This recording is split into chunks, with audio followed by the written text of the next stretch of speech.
Welcome to the Anime Realm channel. This is my recap for the anime Shangri-La Frontier. If you like my recaps, please consider subscribing and hitting that notification bell.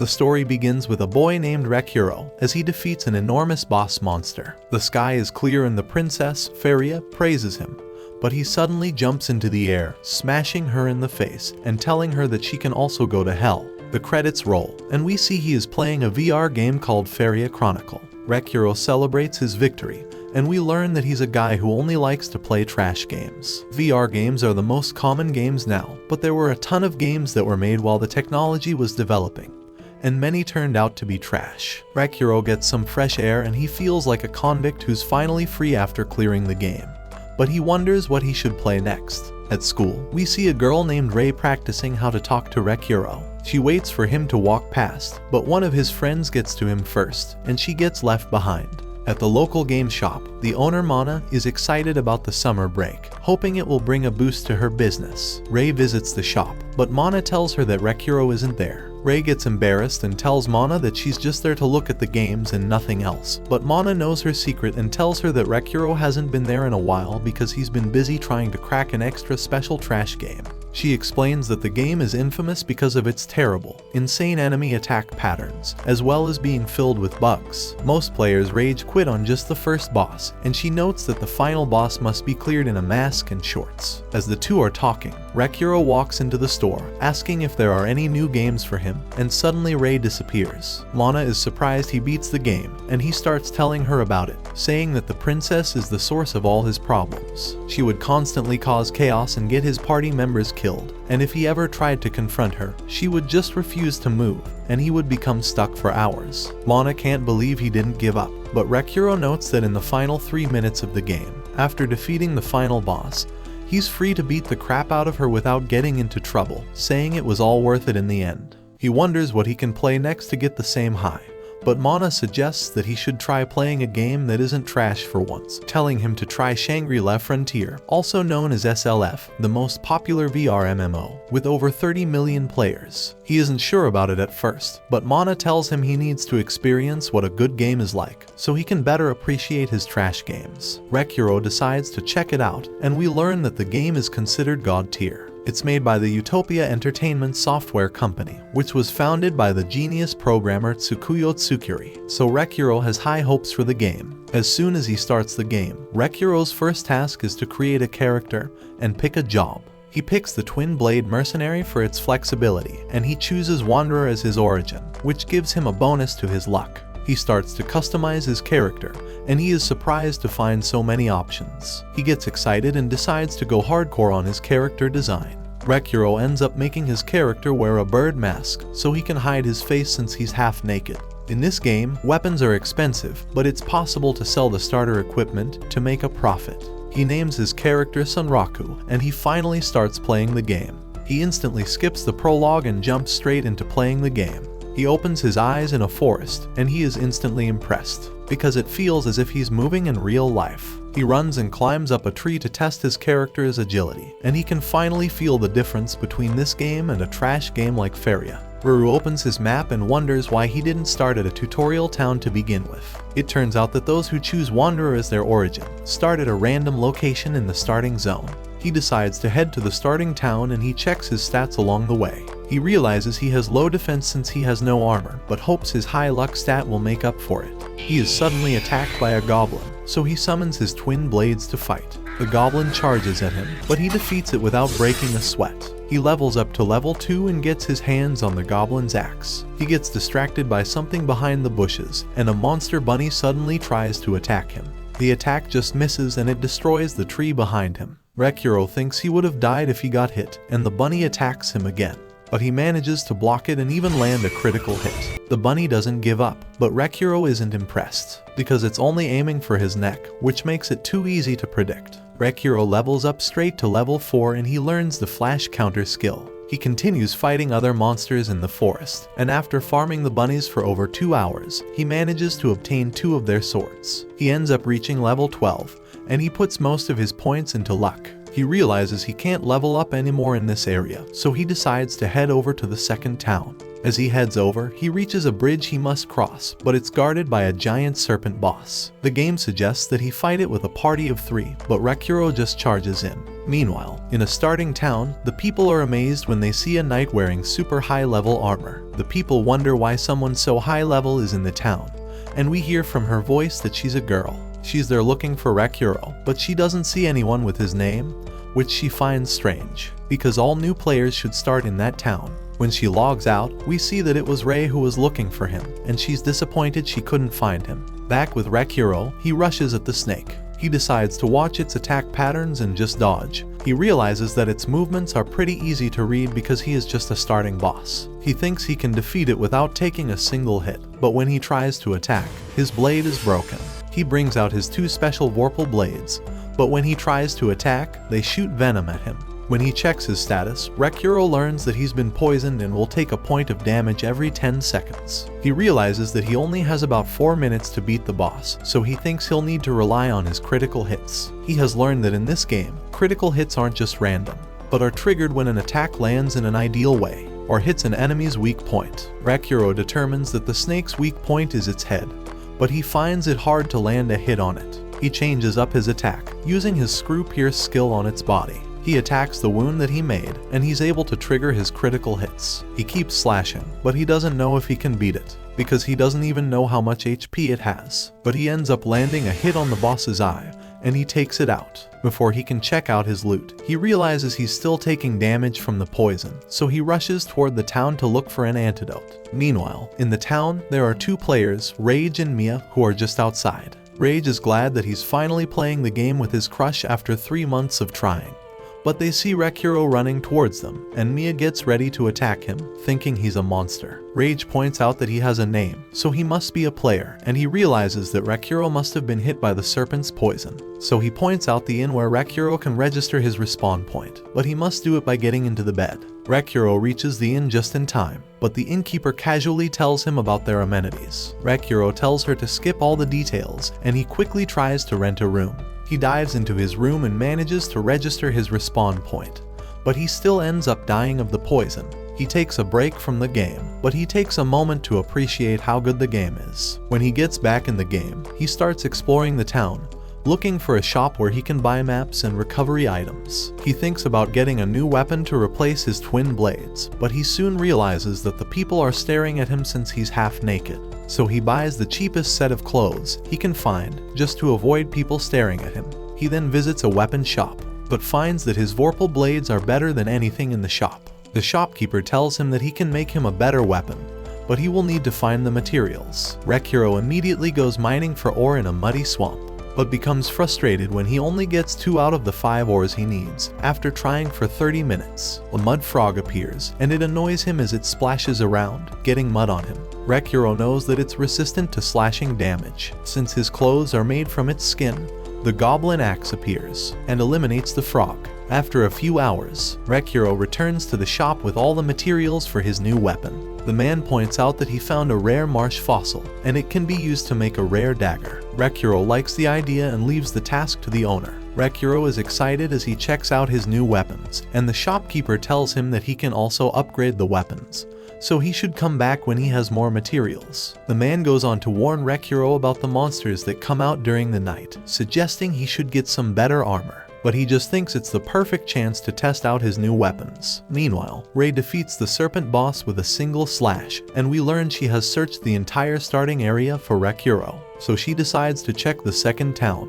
We see Recuro fighting against a red-cap goblin, and he struggles against it as it's not like any other goblin that he's fought before. The goblin calls for its friends, and Recuro becomes surrounded. The goblins lunge at him, but there's suddenly a huge attack that wipes them all out, and an enormous wolf monster emerges. It's identified as a unique monster known as the Night Slayer, and Recuro realizes that there's more to the game than he thought. Meanwhile, we see Rei as she meets Rage and Mia. They tell her about their encounter with Recuro. Mia wants to attack her since she looks scary, but Rage tells her she's also a player. Rage describes Recuro character to Rei and tells her how he was poisoned, so he ran straight into the town. Rei is impressed by how he was able to beat the boss without even visiting the first town. She gives the couple an item for their help and dashes off in an instant. Mia is impressed by her speed, and Ray recognizes the crest on her back as the guild that specifically hunts the Night Slayer's unique monster. He notes that there are said to be 7 unique monsters in the game, but it's unclear when these monsters appear, which led to many of the top players forming guilds to hunt them. Mia thinks they are just rare monsters, but Ray notes they are insanely strong. Even after a year of the game being released and with over 30 million players, not a single unique monster has ever been defeated. We see Recuro as he faces the Night Slayer. He knows he will die if he takes a single hit, but he manages to parry the monster's attack. He starts sweating, thinking how close it was, but he's glad he learned the perfect parry skill while he was training. He switches to his Vorpal Blades, which deal bonus critical damage, and he starts to counterattack. But the clouds cover the moonlight, and the wolf seems to disappear. The wolf lunges out at him, but he dodges all of its attacks. The wolf disappears once again, and Recuro tries to predict where it will appear. He manages to parry its attack, but finds that its fur is even tougher than the scales of the serpent boss. After fighting and landing over 200 critical hits, Recuro doesn't feel like he has done any damage at all. His weapons are on the verge of breaking, and he thinks he can't win, but this just makes him enjoy the game even more. He tries to land an attack on the wolf, but he ends up getting pushed away. The Night Slayer suddenly roars, and it seems to paralyze Recuro's body. It disappears once again, and in an instant, Recuro has his legs cut off. He has 1 HP left, but he thinks that it's all over for him. He thinks about how insanely strong the wolf is, but thinks its strength is just part of its programming, so there must be a way to defeat it. He decides that instead of clearing the game, he will find a way to defeat it no matter what it takes. Recuro responds at the end, and he finds he has been cursed by the Night Slayer's mark. He finds that his body has been marked, and he's no longer able to equip items on his torso or legs. He thinks he's screwed and finds that the curse can only be removed by defeating the wolf. As he walks through the town, he starts thinking the game is trash, but he thinks about all the other trash games he's beaten, so he refuses to let this get the better of him. He checks his status and finds that from just fighting the unique monster, he was able to level up to 28. He allocates his stat points, but realizes he has completely neglected his vitality stat, so he thinks he's a complete glass cannon. And with 2 of his armor slots sealed, he thinks he's doomed. He hopes his stats give him good luck, and at that moment, a bunny suddenly bounces on his head. The bunny waves at him, so he starts chasing after it. Recuro thinks it must be some kind of event where he can get a free item by catching it. He corners it in a dead end, but the bunny suddenly summons a door. The bunny gets away, and when Recuro approaches the door, he finds that it's a unique scenario invitation from the Rabbit Country. Recuro remembers reading about this online, that besides the main quest of the game, there are countless side quests, some of which come in the form of unique scenarios, but it's not clear how they are triggered. However, they are said to provide some of the best rewards, so there are even guilds that try to hunt for them. Recuro gets excited, thinking his luck is finally paying off, and we see he has entered a world filled with rabbits. The bunny from earlier welcomes him, introducing himself as Emil, and Recuro is shocked that it can speak. Emil tells Recuro that everyone has been talking about him because he took on the Night Slayer by himself, even though he was so weak. Recuro thinks he didn't stand a chance, but Emil notes that the marking on his body is proof that the Night Slayer acknowledged him. Recuro wonders if Emil is an NPC since he talks so much, but he remembers that the curse mark also gives him bonus dialogue options. Emil starts leading him to meet his boss, and Recuro worries they might want revenge since he hunted so many bunnies in the beginning. But Emil tells him not to worry. Emil brings him to the Rabbit Palace, and he tells him that he's the first person to ever visit. Recuro gets excited hearing this, and he thinks his luck is finally turning around. He thinks he'll be able to get a unique reward, but his attitude completely changes as he comes face to face with the Rabbit King. Meanwhile, at the game shop, Ray gets caught sneaking around, but Mana tells her that Recuro isn't there. She thinks that since it's summer break, he would probably be spending all his time in the game. Ray mentions how she still hasn't been able to find him, but Mana tells her not to give up. At Recuro's house, his sister Rumi heads out, while Ruru looks up the forums about other people who have been to the Rabbit Country. He finds that they all just followed a quest to fight a snake boss, but no one has ever mentioned meeting the Rabbit King. So, he thinks he has found something special. He thinks back to his meeting with the king, who introduces himself as Vash. He admires Recuro's soul, but Recuro isn't sure what that means. The king offers to get him up to snuff, and Recuro realizes it's a training quest. He immediately accepts. He even calls him his brother, the king. but Vash starts to approach him menacingly. Recuro thinks he said the wrong thing, but Vash takes a liking to him, and he orders Emil to take care of him. Emil is excited to show him around, but Recuro says he's been playing for a while, so he needs to take a break. As Vash is leaving, he gives Recuro a collar, which automatically equips him. Upon examining the item, the collar seems to reduce his experience by half, but it doubles the stat points that he gets from leveling up. Recuro tries to take it off, but Vash says it's impossible unless he allows it, saying hardship is necessary to get stronger. But Recuro can't believe he has been given yet another restriction. As he thinks about the item, he realizes it's pretty overpowered. He realizes the time and remembers he had an appointment with his friend. He loads up a fighting game called Berserk Online, and we learn it was a trash game that he was once really into. He meets up with his friend Katso, and they prepare to have a match. Katso shows off his new glitch arm attack, but Recuro counters with his quick fist technique, blocking all of his friend's attacks. It looks like Recuro has the upper hand, but thanks to a texture glitch with his fist, Katso lands a hit on him, and he loses the fight. Recuro notes how he's only been fighting NPCs lately, so he's glad he got a chance to PvP with him. Katso can't believe he is playing SLF, but Recuro admits he's been having fun with it, mentioning the 7 unique monsters that no one has been able to defeat, and he doesn't plan on giving up until he beats the wolf. Katso becomes interested, thinking he might try the game out as well, and he mentions how he even emailed their mutual friend about it. We see a girl named Aman as she receives the message. She's surprised to learn Recuro has started playing the game, but she continues cutting down some other players. We see she's a player killer at level 99, and she thinks about visiting Recuro. When Recuro gets back into the game, he tells Emil he wants to get to the 3rd town before he spends more time in the Rabbit Kingdom. He notes that since it's summer break, there are a lot of new players, so he wants to get ahead, so he doesn't get stuck competing for resources. Emil doesn't know what he's talking about, but offers to help him out and join his party. As they prepare to head off, they are noticed by 2 girls who find Emil cute, and they wonder how it's possible to have a bunny as a pet. Recuro wants to keep his scenario a secret, so he quickly runs away, but one of the girls takes a picture, planning to ask about it on the forum.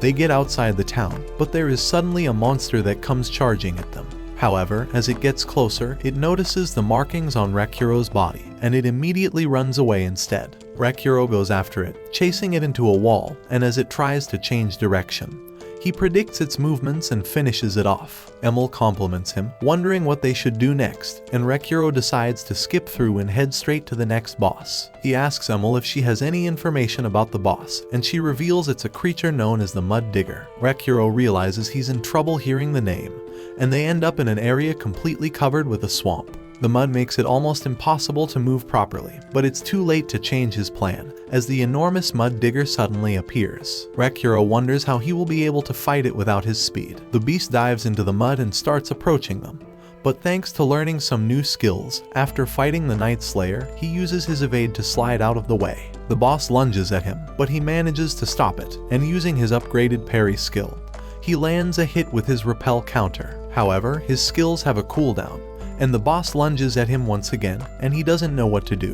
But Emil suddenly takes out a book and shoots a magic blade at the boss. Recuro realizes he doesn't have to fight alone, and he tries to attack while the boss is down, but the mud slows him down. The boss gets back up, but Recuro lands an attack with his skill and knocks it back. He jumps up, telling Emil to attack with her spell, and she launches another magic blade. The boss seems to be defeated, and Recuro falls, taking some fall damage. He compliments Emil on her attack, but he suddenly notices that the boss is gone. The ground starts to shake, and the mud seems like it's pulling him in, so he quickly grabs Emil and throws her away. The boss reemerges, and Recuro gets thrown into the air. We learn that this is the 2nd phase of the boss, and Recuro realizes it's trying to take him out with fall damage. He curses whoever designed the fight, because it's a mechanic that couldn't be dodged. He thinks it's all over for him, but Emil suddenly rushes over with a scroll, which teleports them. They reappear above the boss, and using the momentum from his fall, he triggers an attack skill known as Meteor Fall, slamming into the boss and defeating it. Recuro survives, with just 1 HP, and he levels up to 29. As they continue to the next area, he eats some herbs to recover some of his HP, and Emil gets excited about getting to the next town. Recuro wonders how to hide her so they don't cause another scene. So Emil shows him her secret bracelet, which she uses and allows her to transform into a girl. Rekyuro is stunned by the transformation, but Emil soon returns to her bunny form, telling him that it's exhausting for her to transform and that she can only last for about 5 minutes. They make it to the third town, but when they get to the gate, the guards wonder why he is half naked. They notice the markings on his body, but Emil suddenly makes up a wild story about him being a great warrior who was reborn. They attract the attention of the other players, but some give Rekyuro a strange look. They are allowed into the town, but Rekyuro is suddenly grabbed by a girl named Amelia. She seems to recognize him, but he has no idea who she is. We see that a few hours earlier, after Rekyuro ran away from the two girls, one of them posted his picture on the forum, asking how it's possible to tame a talking bunny. Some of the players mock him for his outfit, but when Amelia notices the post, she thinks it's a cheat, since only cats and dogs can be tamed as pets in the game. We learn she's an animal lover, and she immediately heads off to find Rekyuro. Other players notice the markings on his body, and some of the more advanced players recognize it as the Night Slayer's markings. While it's not rare for new players to encounter the Night Slayer, some people wonder how he got the curse. This event attracts the attention of a player known as the leader of the biggest player killer clan. The rumors continue to spread, and it seems there is quite the spotlight on Rekyuro. Amelia begs to learn how to tame a Vorpal bunny, but he refuses to reveal his secret. He pretends to not know what she's talking about, but they are suddenly attacked by a masked player,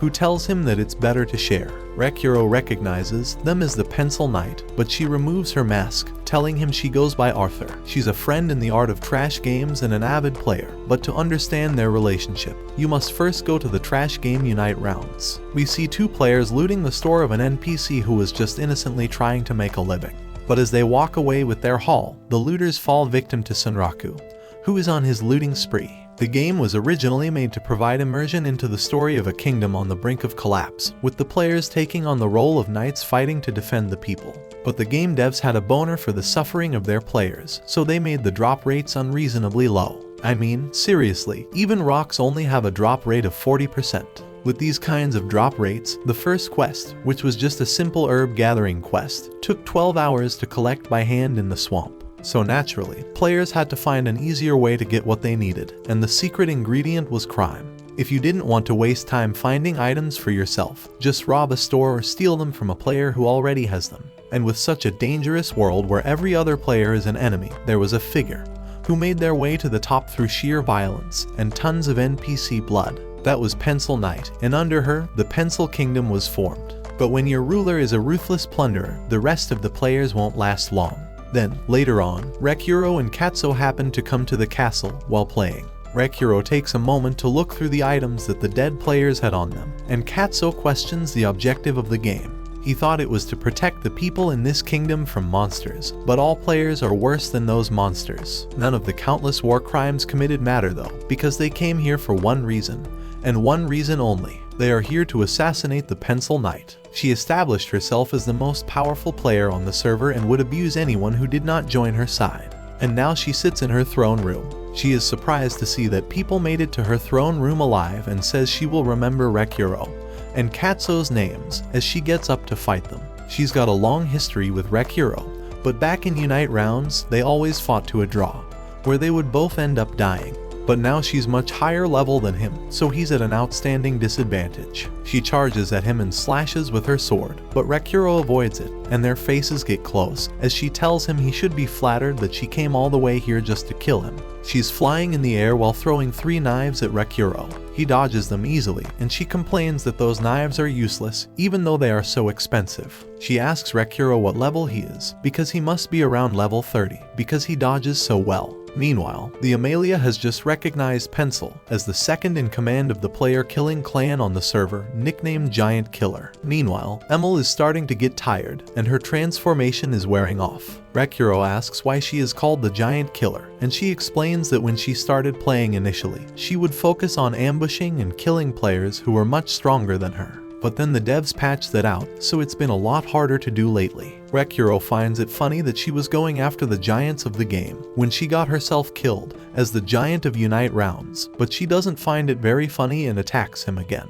He dodges and counters her, leading to a heated exchange of blows. Pencil tells him that her clan leader asked her to come here to deliver a message to Rekyuro. He has to publish the information on the unique scenario, or he will be hunted down until he does. However, Recuro isn't feeling very scared by the threat. He's able to dodge and block all of Pencil's strikes, but there is still a huge gap in their equipment level, so beating her isn't very likely. He notices that Pencil is trying to keep him away from the city gate, probably because it would make it harder to fight him if she were in there. But he still has to think of a way to get past her, while he is still fighting Pencil again. Emil is fighting to keep her transformation, but as Amelia taps her on the shoulder to ask her a question, she loses focus and turns back into a bunny. And honestly, I fear for what may happen while she's in the hands of a furry. However, he thinks of a way to get out of this mess and uses the repel counter to push Pencil back a bit. He then calls to Emil to get on his shoulders and starts running to the city. Amelia cries about at least wanting to get a photo with Emil, to which Recuro says he will consider it if he can survive this. Pencil gets back on her feet and starts chasing Recuro, but before she can catch up, she gets blocked by Amelia. She does care about Recuro, but she is not going to let that bunny die. Recuro is happy to escape and is about to make it to the city gate so Emil can teleport him to Rabatuza. But it seems that Pencil did not come here alone. The players in front of Recuro are all players from the player-killing clan who were sent to kill him. They dislike killing people who have low levels compared to them since the penalties for doing so are really bad. But their boss sent them here precisely because he didn't want to have to deal with the penalty. Pencil didn't want to handle Recuro, but now she gets the chance to fight a member of the Shangri-La clan. It's a good chance as well, so she's okay with how things turn out. The 4-player killers attack Recuro all at once, and he's having a hard time dodging all their attacks. But he is not one to buckle in the face of a challenge, even when that challenge is better gear, higher level, and greater stats. Amelia fires off a magic attack at Pencil, which should be enough to defeat her, but as she takes a better look, she realizes that Pencil is absorbing all the magic and not taking any damage at all. After the spell has been fully discharged, she fires it straight back at Amelia, knocking her back and draining almost all of her HP. Amelia had a specialty in debuffs to weaken the enemy, but with all those curses being reflected at her, she was left in an incredibly weak state. Pencil was aware of how scary curses can be, as they bypass all armor and normal defenses, so she always carries around this item which reflects all curses cast back at the caster. So now Amelia is helpless and will slowly die to her magic. Across the battlefield, Recuro is still engaged in deadly combat with the player killers and evading their strikes with great precision. They all come at him at once, so Recuro decides to pick one of them out as a target, while he is still being underestimated by them. But the real problem here is that he won't be able to damage the high-level players with their armor. However, he is in luck because his stalker, Ray, has come to save him. She kills one of the player killers with a single slash, and the others are scared as hell because they recognize her as the attack master. Recuro doesn't know who she is, so he just thinks this is more trouble coming his way. But Ray looks back and is happy to see Recuro back in the real world. Ray was feeling down about not being able to find Recuro in the game at all, and asking him in person still wasn't an option. All the games Recuro plays are too hard for her to get into, and she's been keeping a catalog of every single game he has played. So she has tried them all, but with Shangri-La, she's good at this one, and with Recuro playing it, she can't miss this chance to talk to him. She logs into the game and immediately receives a message from her sister about a person matching Recuro's description. So she gets out of the second city and just starts sprinting. This is the first chance she has gotten to meet Recuro here, so she isn't going to let him die and save him quickly. If she can save him from the player killers, she will have a reason to talk to him in the game, and maybe one day in real life too. Pencil is busy thinking about how Recuro's skill he built up from all those years of playing trash games has made him something much more important than high stats or equipment. He's just good, and with Katsuo also playing, she thinks the project she was thinking of starting would be more achievable. She looks over to the battle and notices that Ray is also here, and can't believe she managed to find so many strong players in one goal like this. She's about to run over there, but Amelia is not dead yet. That item that reflects spells is extremely powerful, so the devs had to balance it by making it so it doesn't reflect any more than 5 spells. So now that the item can no longer reflect her magic, how will she handle her trump card? We see a bit of how Ray began to fall for Recuro. She was walking to school alone, and was quietly watching Recuro as he talked with a friend of his about how terrible the latest trash game he played was, but how much fun he had playing it. She thought he looked like he was having fun. Later in school, she sees Recuro talking to another one of his friends, and remarks again that he always seems to be having so much fun. But then she realizes that she has gone beyond the limits of excessive attention and goes about her business. Later in judo practice, after hip throwing an opponent to the ground, she realized that she may have become interested in Recuro, and that was the day she passed the point of no return and officially became a stalker. She would follow him to the game store and watch him from the corner of the room, fantasizing about actually going up and talking to him. But that was when Mana approached her and reminded her about the store's no stalking policy. She tried talking to him once while he was passing through the halls, but he was busy with his friend, and talking to him when he was alone would be way too embarrassing. So she wanted to try something easier first, like in a game. So here we are, with all that stalking has paid off, she's finally found Recuro, and saving him here is sure to be a good conversation starter, so she's going to give it all she's got. Recuro doesn't know that she is Rei, but he recognizes that the character is extremely powerful, and thinks they must be here to get information about the unique scenario. As well, he needs some way to get past them all without dying. Meanwhile, Amelia is getting ready for her final stand against Pencil. After taking the brunt of all her spells,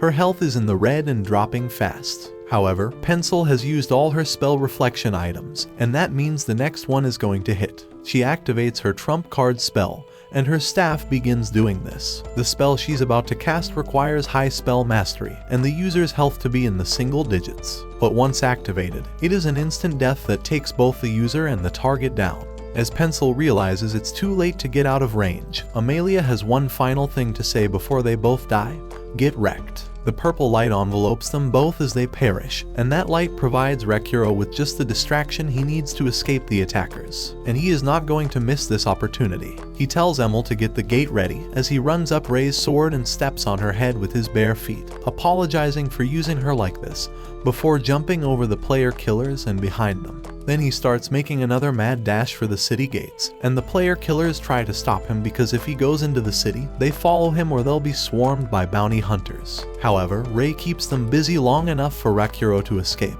and he makes a note to remember that character if they ever meet again. The player killers are angry with Rei for interfering in their mission, but she is too busy creaming herself, because Recuro just touched her with his bare feet and spoke to her. One of the player killers sees that she's acting weirdly, and tries to get a sneak attack in. But Rei snaps back to reality as she realizes that she could have gotten the chance to talk to Recuro more if these people weren't attacking him. So from now on, it's a personal beef, and she's going to make sure none of them leave here alive. Meanwhile, Recuro has finally made it back home and is relieved that they are now safe. Recuro gets a message from Pencil after she dies to clarify that he had nothing to do with her death, so he technically didn't beat her. But there's something else she wants to discuss, so she wants to meet up with him and Katsuo and unite round so they can talk. He finds the invitation to be very fishy, and so does Katsuo, but it can be a bit interesting, so they might as well hear out what she wants to say. But before he does that, he wants to finally begin the unique scenario training in earnest. He asks her how they are going to do the training, and she tells him she'll show the way to the room they use for practical combat training, the Vorpal Coliseum. Vash said he wanted Recuro to defeat 10 monsters here as the first part of his training, with the rules being that he can only use Vorpal weapons, like those knives he has. He agrees and asks for the battle to begin. He doesn't expect to be able to get through all 10 battles on the first try, but after he learns the skills and movement patterns, he might be able to pull it off. However, as the gate is raised, instead of just one monster, he is faced with a pack of wolves as his first opponent, all of whom are at least level 65, while he's still below level 30, so Recuro dies easily. Elsewhere, after she had finished killing all the players, Rei logs out of the game and continues to cream herself over Recuro's first words to her. She thinks about what she should do the next time she manages to meet him, and decides that she will send him a friend request if she gets the chance. She hopes Recuro will accept it, and maybe from there, they can extend their relationship to real life too. That's a lot of exciting things she's thinking about.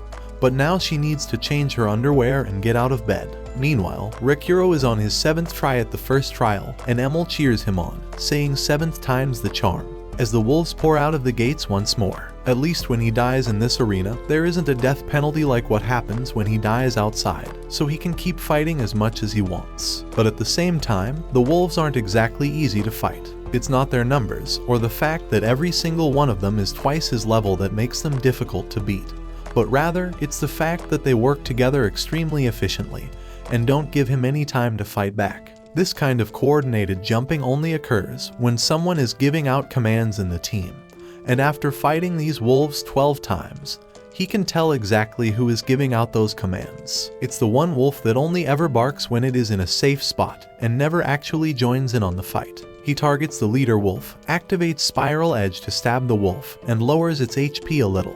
The wolf leader begins to run away from Recuro, and without giving the others orders, their attacks become far less coordinated and easily avoidable. So Recuro can focus on killing the commander before it can give out any more orders. He throws one of his knives, stabbing the wolf in the back, and slashing it several times until its health drops to 0, and it dies. And now that their leader is dead, the rest of the wolves are nothing but a pack of isolated monsters that he can easily take care of by himself. And with that, the first round has been cleared. Emil congratulates him on the victory over the pack of wolves, but Recuro just wants the next monster to be a single one, and not a team. Emil assures him that the next monster is alone, but as she opens the gate, the monster might technically be alone, but from a body standpoint, it's the same as fighting a team. So the hard grind to complete the challenges continues, and Recuro manages to defeat the tentacle bear by cutting off all its tentacles as they attack him. After that, he has to face a goblin that has been hitting the gym, but no matter how big the goblin's guns are, they are no match for Recuro. Then there was the bird, and Recuro will never forgive it for betraying its kind and pooping poison on him. So this one took over 100 attempts to finally kill. He has finally completed 9 out of the 10 trials, but even after all that fighting, his level only went up by 2 points, because of that collar, and he is so angry about it that he starts JoJo posing. He's starting to lose his mind a little, but he says he is still primed and ready for the final battle of the trial. Just then, Vash shows up to congratulate Recuro on beating the 9th monster of the trial. He hadn't expected him to be done with 9 by now, but it was perfect timing because he just got something for him. Recuro thinks this is probably an event triggered by completing the 9th battle, so now for the 10th monster, Vash has brought someone he just captured. He tosses the monster into the ring and removes the binding spell he had placed on it to allow it to fight. It was a person who tried to extend their life by combining themselves with a tree, giving them a constant case of literal morning wood. Recuro has no idea what that thing is and doesn't think it would be human either, but it's a sorcerer type. Vash doesn't expect Recuro to be able to beat that thing anytime soon, so he sets the clear condition for this trial to simply survive for 5 minutes against it. Recuro doesn't think that is going to be much of a challenge for him, but the tree sends a rude attack at him, which makes him eat those words. He is struggling, and just barely able to keep up with its onslaught attacks. Realizing that 5 minutes may be a pretty long time to stay alive, with over 30 million players in Shangri-La Frontier, Recuro is still the first person to ever fight this monster that is over level 120. But it will be a long time before he realizes that. Recuro does his best to avoid all the routes, but they are seemingly endless. Our boy is crazy as he attempts to close the gap with the monster, even though all he needs to do is survive. Getting close doesn't do much though, since Recuro's attack doesn't even scratch the tree branch wizard. Physical attacks won't work on it, and Recuro must now dodge this thing's chains as well. The bird brain realizes that he should just dodge his way to victory, and Emil reveals that 1 minute has already passed. 4 minutes remain, so Vash is eager to see Recuro's formidable soul. Recuro continues to dodge away, but it's getting more difficult, and he realizes that his opponent is an absolute beast. Root spear attacks are almost impossible to dodge since they aren't telegraphed, and chains that look like they will destroy anything they come in contact with. As if those things weren't terrifying on their own, they also chase him around like he is a magnet to them. It's almost enough to make him give up on dodging although, and Emil becomes increasingly concerned for him.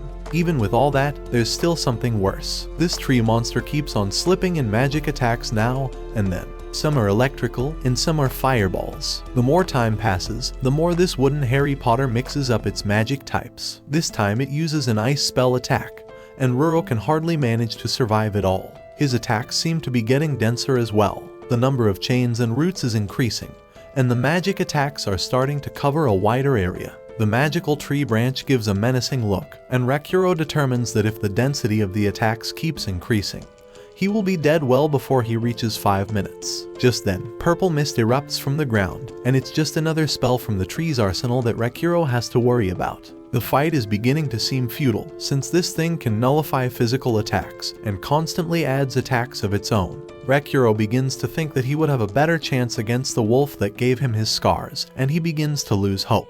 He is getting so tired that he can barely even think straight anymore. Recuro is ready to give up, return home to eat something while he thinks of his strategy, and try again later. There isn't a penalty for losing, so he doesn't care anymore. Just then, Recuro snaps himself out of it and reminds himself that he is not a pushover. He went through the same feeling of hopelessness against the mud digger when he gave up and had to rely on Emil. Recuro lets out a battle cry as he is reinvigorated, and refuses to let himself cut corners. He thinks that playing so many trash games all his life almost turned his brain into garbage as well, but that ends now.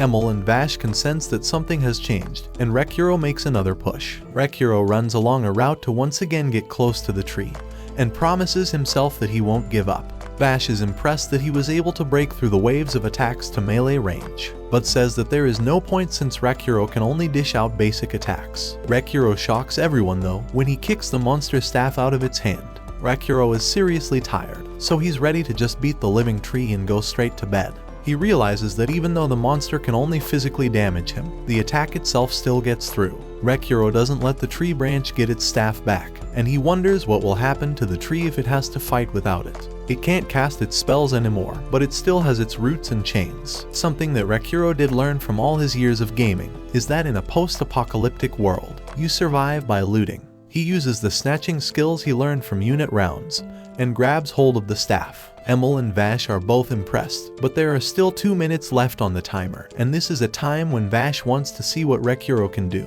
The tree goes insane, and Recuro realizes that losing the staff must trigger its berserk mode. The attacks are getting more intense, so Recuro wishes he would have gotten some kind of warning. Little Emil continues cheering on our brave hero, and tells him that he only needs to survive for 1 more minute. This is exactly what Recuro's mobility build was made for, so there's no way he's going to lose after getting so close. However, he is eventually caught, and just as he expected, it applies several debuffs. He won't be able to dodge, and the tree wizard is closing in on him.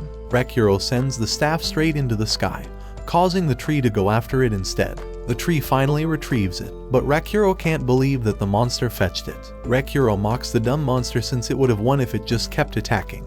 But now the time is up. He calls it a woodblock head, but is shocked when the monster just decides to continue attacking. Recuro runs for his life while pointing out that the fight should be over. Luckily Vash steps in since the 5 minutes are over and completely deletes the monster right out of the game. Recuro is the winner and Vash is impressed by his Vorpal soul. Recuro can't believe Vash just decimated it, and wonders how he was able to land a physical attack on it. Vash explains that it can only nullify physical attack when it has its staff, and without its staff, it's just an animated tree. Emil arrives to celebrate, and Recuro is excited to hear that he will now be getting his reward for completing the quest. Vash declares him an honorary Rabatuza, but Recuro thinks winning would come with a rare item or something.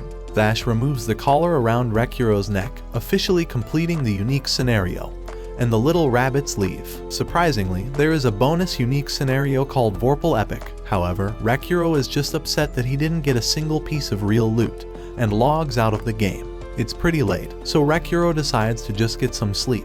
The next morning, Recuro reads that the recommended level for the bonus unique scenario is 80, but he's only level 31. There is lore behind the quest, but he gave up on reading it all. There are entire clans dedicated to learning all the lore in the game, so it would be very difficult for him to do so on his own. Recuro decides to take a break from all the unique scenario stuff. Instead, he will check out the town and head for the next area. Emil finishes watering her plants and is ready to move forward as well. Recuro realizes that if he goes out looking like he does, then he will surely get mobbed by peekers and info hunters again. Changing his headgear won't be enough either, since his likeness would draw attention too.